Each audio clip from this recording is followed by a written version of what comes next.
আপনি কে?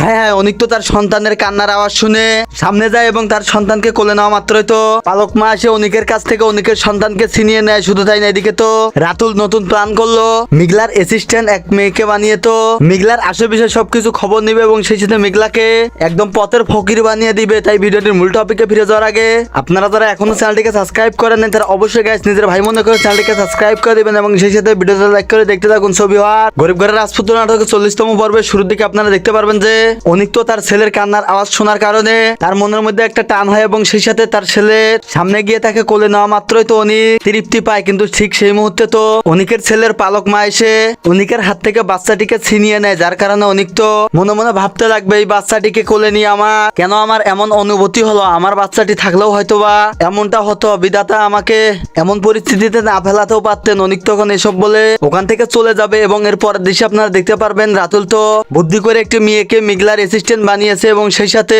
মিগলার সকল কাজের আদান প্রদানের সব খবর রাতুল নিয়মিত নিবে এবং সেই সাথে মিগলাকে মানে সাবিনা গ্রুপকে ধ্বংস করে দেওয়ার চেষ্টা করবে এবং সেই সাথে এদিকে বৃষ্টি তো অনিককে নিয়ে ভাববে যে জানি না অনিক কিভাবে ওই বস্তিতে একা কিভাবে কষ্ট করে আছে, আমি তো কোনোভাবে কিছুই করতে পারতেছি না। সবকিছু জানা সত্ত্বেও আমি অনিককে বলতে পারতেছি না, আমি অনিকের এরকম কষ্ট দেখতে চাই না। আমি এখন কি করব? আমি কি এভাবে অনিকের কষ্ট দেখতে পারি? আমি নিজে না অনিককে পাচ্ছি না অনিক ভালো আছে, আমি তো সবকিছু অনিককে বলে দিলে অনিক তো ভালো থাকবে, আমার জীবনটাও হয়তো বা এমনটাই কাটা ছিল, আমি তো কোনোভাবেই মা হতে পারবো না, বিধাতা আমাকে কেন এমনটা করলো। এবং এর পরের দৃশ্যে তো অনিককে দেখা যাবে অনিক তো বস্তিতে বসে বসে মিগলা এবং তার সন্তানের কথাই ভাবতেছে। ছবি আর তাহলে আপনাদের কি মনে হয়, তাহলে কি বৃষ্টি সব সত্য এবার অনিককে বলে দিবে নাকি অনিক এবার তার ভুল বুঝে আবারও মিগলার কাছে গিয়ে ক্ষমা চাইবে? ছবি আর এমনটাই কিন্তু ঘটতে চলেছে গরিব ঘরের রাজপুত্র নাটকের 40তম পর্বে। তো 40 নম্বর পর্বটি থেকে যদি আপনারা 3টি করে পর্ব প্রতি সপ্তাহে দেখতে চান তাহলে এই ভিডিওতে লাইক টার্গেট থাকবে 3000। যদি আপনারা 3000 লাইক কমপ্লিট করে দেন তাহলে কিন্তু প্রতি সপ্তাহে 3টা করে পর্ব